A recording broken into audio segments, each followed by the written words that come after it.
جی السلام ناظرین، میں حکومت بان عمران ملک اور آپ دیکھ رہے ہیں 65 نیوز پین۔ ناظرین، آج کے اس ولاگ میں ڈسکس کرتے ہیں کچھ اہم خبروں کے حوالے سے، کیونکہ عمران خان صاحب کا بھی ایک کالم ایک آیا ہے امریکی جریدے کے اندر، ساتھ ساتھ سپریم کورٹ کے حوالے سے بھی کچھ اہم خبریں ہیں، اور اس کے ساتھ ساتھ کچھ افراد کے کاغذات نامزدگی منظور ہوئے ہیں اور کچھ کے ریجیکٹ ہوئے ہیں۔ اس حوالے سے گفتگو کرتے ہیں، لیکن اس سے قبل میری آپ سے گزارش ہے کہ آپ اس چینل کو سبسکرائب کریں اور بیل آئکن بھی لازمی کلک کریں، کیونکہ آپ لوگوں کی سپورٹ سے اور جو آپ لوگ دیکھتے ہیں اور آپ لوگوں کی خلوص کی وجہ سے یہ چینل آگے بڑھا ہے۔ ایک پریشان کن بات ہے کہ ایک شخص وہ جو کہ قید کے اندر ہے، وہ کیسے ایک کالم لکھ سکتا ہے، وہ کیسے وہ اپنا ایک بیان دے سکتا ہے، وہ بھی کسی میڈیا پہ، اور اس کے ساتھ ساتھ وہ بھی ایک ایسا میڈیا جو کہ ایک انٹرنیشنل میڈیا ہو، یعنی کہ برطانوی ایک جریدہ ہو۔ ایک کالمسٹ نامی ایک برطانوی ایک جریدہ ہے، ایک میگزین ہے، تو اس میں عمران خان صاحب نے اپنا ایک بیان دیا ہے۔ سو اس حوالے سے جیو لکھتا ہے کہ راولپنڈی کی اڈیالہ جیل میں قید پاکستان تحریک انصاف کے بانی عمران خان نے برطانوی جریدے دی اکنامکس میں مضمون لکھا ہے، اور ایک بار پھر الزام دہرایا ہے کہ اسٹیبلشمنٹ نے ہی امریکہ کے دباؤ میں ان کی حکومت گرائی۔ لیول پلئنگ فیلڈ تو دور کی بات، اسٹیبلشمنٹ پی ٹی آئی کو سرے سے فیلڈ دینے کو ہی تیار نہیں۔ انہوں نے الزام دہرایا کہ اسٹیبلشمنٹ نے ہی امریکہ کے دباؤ پر ان کی حکومت گرائی ہے۔ عمران خان نے الیکشن کے انعقاد پر بھی شکوک و شبہات کا اظہار کیا ہے اور لکھا کہ 8 فروری کو الیکشن کا اعلان ہو چکا، لیکن گزشتہ سال مارچ میں سپریم کورٹ کے واضح حکم کے باوجود پنجاب اور خیبر پختونخوا میں انتخابات نہیں کروائے۔ انہوں نے 90 دن میں انتخابات نہ کرانے پر نگران حکومتوں کو غیر قانونی قرار دیا، اور اس کے ساتھ ساتھ امریکی اور پاکستانی حکام متعدد بار بانی پی ٹی آئی کے ان الزامات کی تردید بھی کر چکے ہیں۔ امریکی محکمہ خارجہ نے ایک بار پھر برطانوی جریدے کے مضمون میں بانی پی ٹی آئی کی جانب سے امریکہ پر لگائے گئے الزامات کو مسترد کر دیا ہے۔ امریکی محکمہ خارجہ نے کہا کہ امریکہ پاکستان کو نہیں کہہ سکتا کہ انتخابات کیسے کروائے، پاکستان کے مستقبل کی قیادت کا فیصلہ پاکستانی عوام کو کرنا ہے۔ انہوں نے کہا کہ امریکہ کی دلچسپی جمہوری عمل سے ہی ہے، کسی ایک امیدوار یا پارٹی پر دوسرے کو اہمیت نہیں دیتے۔ ہم چاہتے ہیں کہ انتخابات پاکستانی قوانین کے مطابق آزادانہ اور منصفانہ ہو۔ ناظرین، اس سے پہلے کیونکہ ایک جلسہ ہوا تھا پاکستان تحریک انصاف کو، پاکستان تحریک انصاف نے اپنا ایک پاور شو کیا تھا، جس میں یہ بتایا تھا مختلف لوگوں نے، انہوں نے بیسیکلی اپنا ایک ورچوئل جلسہ کیا تھا۔ ورچوئل جلسے کے حوالے سے ایک آن لائن میٹنگ کا ایک انعقاد کیا تھا، اور پوری دنیا سے لوگ ان کے وہاں پہ شامل آئے۔ وہ لوگ جو کہ سین سے آؤٹ تھے، جو لوگ سامنے نہیں تھے، وہ تمام پاکستان تحریک انصاف کے رہنما جو کہ پاکستان میں نہیں ہے، کسی ایک اناؤن جگہ پہ جن کو کوئی نہیں جانتا، جن میں زلفی بخاری آتے ہیں، شہباز گل آتے ہیں، سمابیہ طاہر آتی ہیں، اور ایسے انگنت افراد کے جن کے بارے میں یہ کہا جا سکتا ہے مراد سعید ہے، شہریار افریدی ہیں، اور ایسے افراد جو پاکستان تحریک انصاف کے سین سے ہی آؤٹ ہیں۔ ان لوگوں نے ورچوئل جلسے سے خطاب کیا تھا اور ایک دعویٰ کیا تھا کہ ہم نے جو آن لائن میٹنگ کی ہے، اس آن لائن میٹنگ کا جو انعقاد ہوا ہے کہ اوورآل ہم نے دنیا کا پہلا ورچوئل اور آن لائن جلسہ کیا ہے۔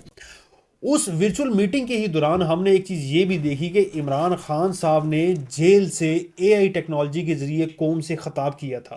قوم سے خطاب کے دوران انہوں نے بتایا کہ میں جیل میں کیسے رہتا ہوں، جیل کے اندر کیا حالات ہیں، کن کن مشکلات سے میں گزر رہا ہوں۔ یہ تمام چیزیں اس ورچوئل میٹنگ کے اندر عمران خان صاحب کی جانب سے اور یا ان کی ٹیم کی جانب سے ایک اے آئی ویڈیو کے بعد منظر عام پہ آئی تھی۔ لیکن یہ دی اکنامکس کے اندر عمران خان صاحب کا ایک ایسا کالم چھپنا، کیونکہ عمران خان صاحب تو جیل کے اندر موجود ہیں، وہاں تک تو کسی صحافی کو وہاں تک ایکسیس ہی نہیں ہے، وہاں رسائی نہیں ہے، جب تک کوئی کسی بھی قسم کی کورٹ کی کوئی سماعت نہیں ہوتی وہاں پہ صحافیوں کا تو ان کے ساتھ کوئی آمنا سامنا نہیں ہوتا۔ تو اکنامکس کے اندر اتنا لمبا چوڑا کالم جس میں سارے کا سارا حکومت گرانے کا الزام جو تھا اسٹیبلشمنٹ پہ لگایا، اسٹیبلشمنٹ نے امریکہ کے کہنے پر ہماری حکومت گرائی۔ عمران خان صاحب کی جب حکومت گئی تو عمران خان صاحب نے اس وقت بھی یہ الزام لگایا تھا، اور آج برطانوی جریدے میں جو ایک کالم چھپا ہے، جو ایک مضمون بنا ہے، اور اس کے اوپر بھی یہ الزام سراسر لگایا گیا ہے کہ اسٹیبلشمنٹ نے امریکہ کے کہنے پر ہی ہماری حکومت گرائی۔ سو اس حوالے سے وزیر اطلاعات مرتضیٰ سولنگی نے بھی ایک اہم بیان جاری کیا ہے۔ ان کا یہ کہنا ہے کہ ہم برطانوی جریدے کے حوالے سے اس مضمون کی ہم انویسٹیگیشن کریں گے، ہم اس کو جانیں گے کہ یہ آخرکار معاملہ ہے کیا۔ برطانوی جریدے میں شائع بانی پی ٹی آئی کے مضمون پر رد عمل دیتے ہوئے نگران وزیر اطلاعات مرتضیٰ سولنگی نے کہا کہ مبینہ طور پر پی ٹی آئی کی جانب سے تحریر آرٹیکل کے بارے میں جریدے کے ایڈیٹر کو خط لکھا جائے گا۔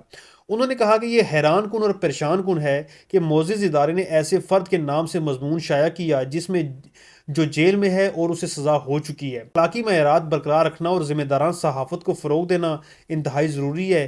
جاننا چاہیں گے کہ مضمون کی اشاعت کے حوالے سے ادارتی فیصلہ کیسے کیا گیا، اور انہوں نے یہ بھی کہا کہ مواد کی قانونی حیثیت اور اعتبار کے حوالے سے کن باتوں کو مد نظر رکھا، اور کیا جریدے نے دنیا کے کسی اور حصے سے جیل میں بند سیاستدانوں کے گھوسٹ آرٹیکل شائع کیے ہیں۔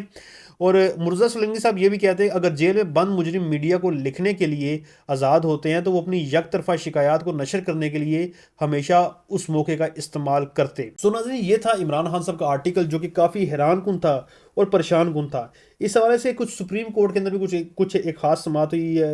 اور لیکن اس سے قبل یہ آپ کو بتاتے ہیں کہ ملتان سے شاہ محمود قریشی کے کاغذات مسترد ہو چکے ہیں. پشاور سے اسد کیسر صاحب کے کاغذات درست قرار دیے گئے ہیں. اور اس کے ساتھ ساتھ ہبہ فواد کے بھی کاغذات مسترد کیے جا چکے ہیں. ان کے اوپر کچھ الزامات ہیں جو وہ کلیئر کریں گے اور اس کے بعد سامنے آئے گی کیونکہ ہبہ فواد نااہل قرار ہو چکی ہیں اور فواد چودھری کے کاغذات نامزدگی کی منظوری کا حکم نامہ بھی واپس کر دیا گیا ہے. سو اس کے ساتھ ساتھ 190 ملین پاؤنڈ ریفرنس فرح گوگی اور شہزاد اکبر اور زلفی بخاری سمیت 6 ملزمان عدالت سے مفرور قرار دیے جا چکے ہیں. اور سینٹ میں الیکشن التوا کی قرارداد کی منظوری کے خلاف سپریم کورٹ میں درخواست دائر کی جا چکی ہے. اور ناظرین اس کے ساتھ ایک انٹرسٹنگ بات یہ ہے کیونکہ گزشتہ روز سینٹ کے اندر ایک قرارداد منظور ہوئی کہ 8 فروری کو الیکشن نہ کوائے جائیں, 8 فروری کو الیکشن روکے جائیں. لیکن آج سینٹ کے اندر ایک قرارداد یہ بھی منظور ہوتی ہے کہ 8 فروری کو ہی الیکشن کروائے جائیں. یعنی کہ الٹا چور کوتوال کو ڈانٹے اور وہی چور اور وہی منصف وہی سب کچھ ہیں. یعنی کہ ایک سینٹ کے اندر ایک ایسا عمل ایک ہوتا ہے کہ جس کی قانونی طور پہ کوئی ایسی حیثیت نہیں ہے. اور انہوں نے یہ قرارداد منظور کر دیا کہ 8 فروری کو الیکشن نہ کروائے جائیں کیونکہ 14 افراد سینٹ میں تھے, 12 افراد نے اس کے حق میں ووٹ دیا اور 2 نے اس سے اختلاف کیا. آج جبکہ اسی سینٹ نے یہ بھی منظور کیا کہ 8 فروری کو الیکشن ہی ہو. یعنی کہ وہ خود ہی سب کچھ کرتے ہیں, خود ہی کالعدم قرار دیتے ہیں, خود ہی قانونی قرار دیتے ہیں. واللہ علم پاکستانی عوام کے ساتھ کیا ہو رہا ہے. سو مزید خبریں شامل کرتے ہیں. سپریم کورٹ نے حکومت سے کسی بھی شہری کو لاپتہ نہ کرنے کی تحریری یقین دہانی طلب کر لی. یعنی کہ سپریم کورٹ نے حکومت سے یہ کہا ہے کہ آئندہ کسی شہری کو لاپتہ نہیں کیا جائے گا. اس کا آپ ہمیں لکھ کر دیں اور تحریری طور پر ہمیں یہ مطمئن کریں کہ آئندہ پاکستان کے کسی بھی شہری کو بلا وجہ یا بلا جواز آپ لاپتہ نہیں قرار دیں گے.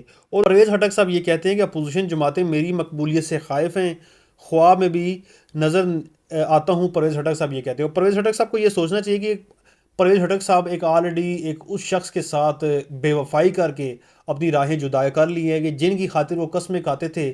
ان کی وجہ سے وہ ایک دفعہ وزیر دفاع اور ایک دفعہ ایک صوبے کے وزیر اعلیٰ بنے ہیں. اور پاکستان تحریک انصاف پارلیمنٹرین کے چیئرمین پرویز خٹک صاحب کہتے ہیں کہ اپوزیشن جماعتیں میری مقبولیت سے خائف ہیں. ان کو دن رات خواب میں بھی نہیں نظر آتا کہ جس کی وجہ سے ان کو دن رات خواب میں نظر آتا ہوں اور یہ لوگ ذہنی دباؤ کا شکار ہیں. انہوں نے نوشہرہ میں ورکر کنونشن سے خطاب کرتے ہوئے کہا کہ 8 فروری کو دن باریاں بانٹنے والوں کی سیاست کا آخری دن آ چکا ہے. یہ پرویز خٹک صاحب جن کو نشانہ بنا رہے ہیں ان کو پہلے اپنے بارے میں بھی سوچنا چاہیے کہ ان کا رزلٹ کیا ہوگا. کیونکہ جو لوگ پاکستان تحریک انصاف کے ووٹرز ہیں, سپورٹرز ہیں, جو عمران خان صاحب کی وجہ سے آئے تھے, کیا وہ لوگ پرویز خٹک صاحب کو ووٹ دیں گے؟ وہ لوگ آلریڈی ایک نفی کر چکے ہیں. سو پرویز خٹک صاحب کے یہ جو ایک دعوے ہیں, بیان بازی ہیں, اس کی تمام جو رزلٹ ہے وہ اگر 8 فروری کو الیکشن اگر ہوتا ہے تو اس کے بعد ہی تمام چیزیں سامنے آئیں گی.